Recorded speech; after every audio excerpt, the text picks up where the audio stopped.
We're on the final podcast of the Lion Cubs roll into the future, and it's mid-December.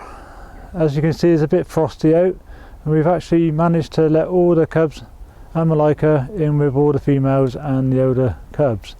As you can see, I think the older cubs think their Christmas has come early because they got some new toys to play with.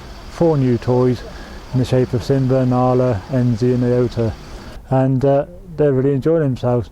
And surprisingly, the cubs have done really well. They're out and about most days now. We leave them out longer and longer each time, just so that they get used to this cold weather and, well, basically getting used to being with the whole pride. The only member of the pride that we haven't introduced to them yet outside is the dad, Nivlo.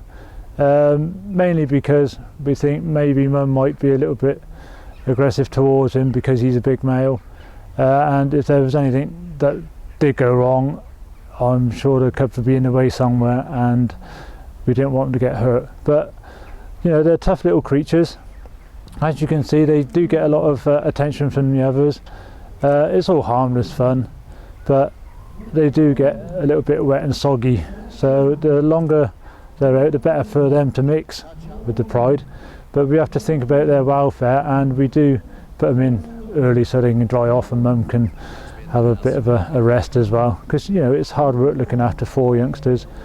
It's actually doing her the world of good having some of the attention taken off of her. Her tail's probably healing up a little bit better now because they're not biting on it so much. We love to see these animals outside enjoying themselves, and we're hoping that you can come round and see them as well. It's the next big step is to let them out into the big section with the whole pride.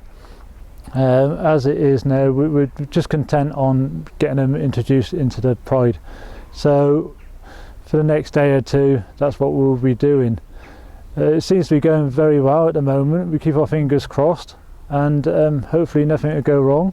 They do get a bit of a pounding from some of the big ones as well, but they are tough little creatures, and they manage to give as good as they get, and it's incredible to watch something so small taking on something as big as one of the lionesses.